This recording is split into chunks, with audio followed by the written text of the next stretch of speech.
Assalamualaikum warahmatullahi wabarakatuh. Hamdan wa syukranillah amma ba'du. La haula wala quwwata illa billah. Kali ini saya dengan Salim akan berkisah tentang sahabat Rasulullah yang sangat gagah perkasa seperti Ustaz. Ya, tapi sebelumnya marilah kita bersyukur kepada Allah Subhanahu wa taala yang telah melimpahkan karunia-Nya, yang melimpahkan begitu banyak nikmat kepada kita sehingga kita masih bisa bertemu dengan bulan Ramadan kali ini. Sholawat serta salam semoga tetap tercurahkan pada siapa Satim? Nabi Muhammad sallallahu alaihi wasallam. Ya, betul. Kita bersolawat selalu kepada Nabi Muhammad sallallahu alaihi wasallam yang memiliki sahabat-sahabat yang sangat hebat. Dan salah satunya adalah siapa Satim? Wah, Satim nggak tahu. Sahabat yang sangat gagah perkasa itu loh Satim, yang jago perang, pemimpin perang, panglima perang yang sangat hebat. Siapa Satim? Ya betul. Teman-teman, aku ingin sekali bersama Khalid bin Walid. Ayo ceritain. Iya, akan Abi ceritain, akan Ustaz ceritain teman-teman. Ya Satim ya, dengarkan. Ya. Pada waktu perang Uhud itu kita ketahui bersama pasukan kaum muslimin itu terkalahkan oleh kaum kafir. Kalian tahu pemimpin kaum kafir waktu itu adalah siapa? Khalid bin Walid. Wow! Iya, Khalid bin Walid dengan strateginya yang sangat hebat mampu mengalahkan kaum muslimin. Padahal waktu itu kaum muslimin sudah mau menang teman-teman. Gara-gara ketakutan tidak kebagian ghanimah, pasukan yang ada di atas bukit itu turun untuk berebut ghanimah. Wah, pasukannya Khalid bin Walid, kaum kafir tahu atas kondisi itu, langsung saja Khalid bin Walid menyerukan kepada kaum kafir, ayo kembali menyerang kaum muslim. Dan kaum Islam pun tersudutkan dan akhirnya terkalahkan. Dan Rasulullah mengetahui bagaimana kecerdasannya Khalid bin Walid. Setelah perjanjian Hudaybiyah, ketika musim haji dan musim umroh,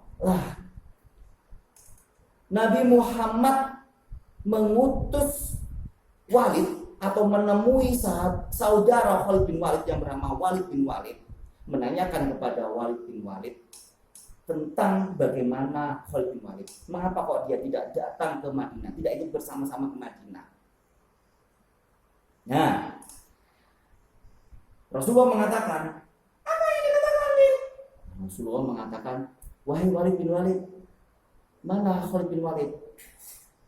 Padahal aku yakin bahwa Khalid bin Walid itu sangat tahu tentang Islam. Andaikan dia itu berjuang, berperang itu demi agama Islam, maka hidupnya itu sangat luar biasa. Wah, ya, berarti Rasulullah tahu bahwa Khalid bin Walid cerdas. Iya, Rasulullah itu sudah sangat tahu bahwa Khalid bin Walid itu sangat cerdas. Maka setelah itu Walid bin Walid menulis surat untuk Khalid bin Walid dan dia bawa ketika haji ke Mekah, dia menemui Khalid bin Walid. Dan Khalid bin Walid pun merenungi surat itu. Wah, berarti aku sangat dirindukan oleh Rasulullah.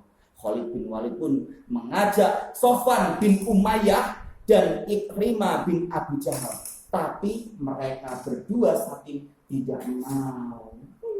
Kenapa nih? Tapi juga nggak tahu. Mungkin karena mereka memegang kuat agama nenek moyang mereka yang sejatinya itu kemusyrikan. Ya. Kemudian di tengah perjalanan Khalid bin Walid teman-teman bertemu dengan Utsman bin Thalha. Dan alhamdulillah Utsman bin Thalha itu mau diajak Khalid bin Walid untuk menemui Rasulullah ke Madinah. Dan Rasulullah dengan senang hati menerima kedatangan Khalid bin Walid. Dan akhirnya Khalid bin Walid pun bersyahadat dan berbaiat kepada Rasulullah Muhammad sallallahu alaihi wasallam.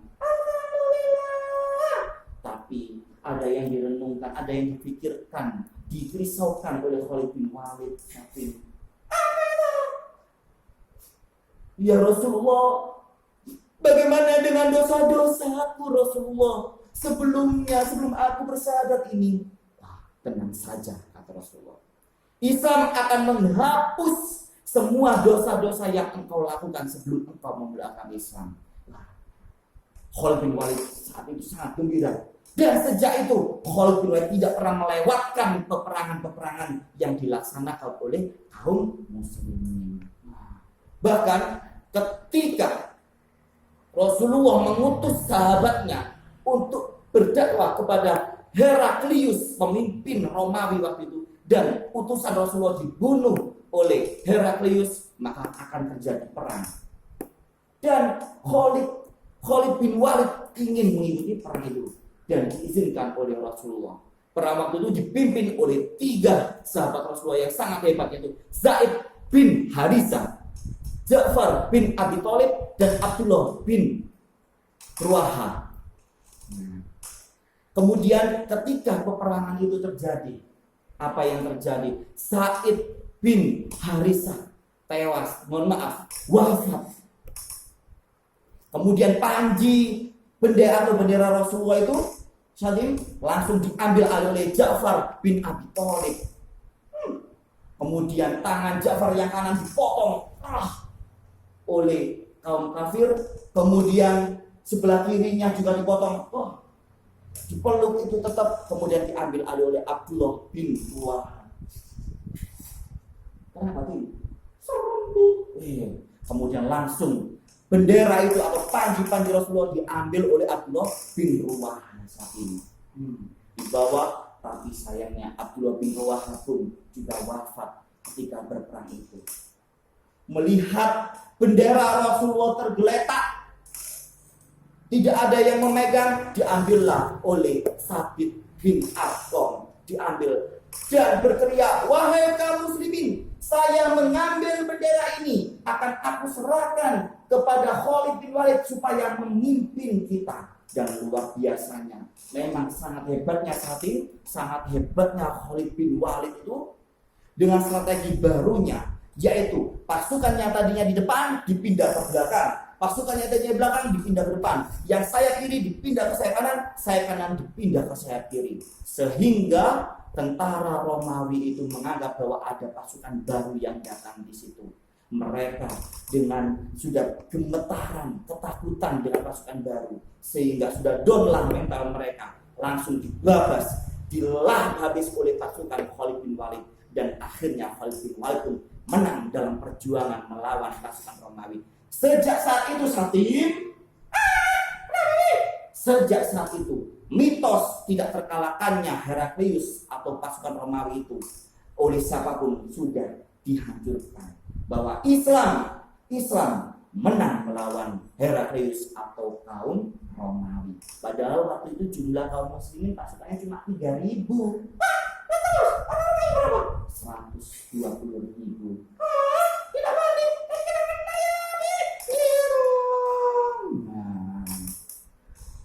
Teman-teman, tidak hanya perang Mu'tah saja, tapi di beberapa peperangan pun yang dipimpin oleh Khalid bin Walid, Khalid dengan pasukannya selalu menang.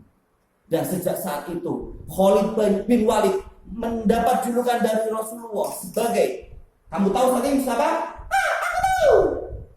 Saifullah. Iya, pedangnya Allah yang terhunus.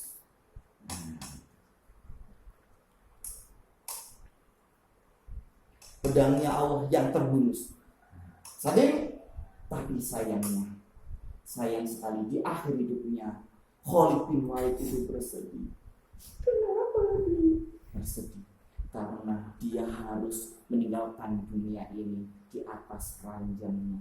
Padahal dia sangat berkeinginan atau bercita-cita kuat, ingin sekali mati di medan perang, ingin sekali wafat di medan perang sebagai syuhada. Tapi dia tidak berhasil untuk menggapai itu semua.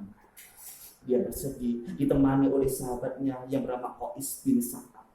Wahai Qais, mengapa aku meninggal seperti meninggalnya onta di atas ranjangnya, di atas ranjang ini? Padahal aku sangat ingin meninggal di medan peperangan. wahai sahabatku, kata Qais, wahai sahabatku Khalid bin Walid, engkau memang, apa kamu tidak ingat Rasulullah pernah mengatakan bahwa engkau dapat julukan sebagai pedangnya Allah, dan yang pasti yang bisa mematahkan pedangnya Allah hanyalah pemiliknya sendiri. Dan insya Allah Allah telah menganugerahimu, menganggap kamu adalah sebagai pedang yang sangat hebat. Tapi aku masih menginginkan meninggal di medan perang.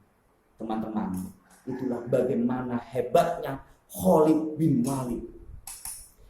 Dia sangat yakin kepada Allah Subhanahu wa taala atas janji-janjinya. Ingin meninggal dalam kondisi perang. Dan mudah-mudahan kita semua mempunyai semangat seperti Khalid bin Walid yang senantiasa berjihad di jalan Allah, jihad fisabilillah. Demikian ya saat ini yang bisa kita sampaikan. Kita salam bersama-sama.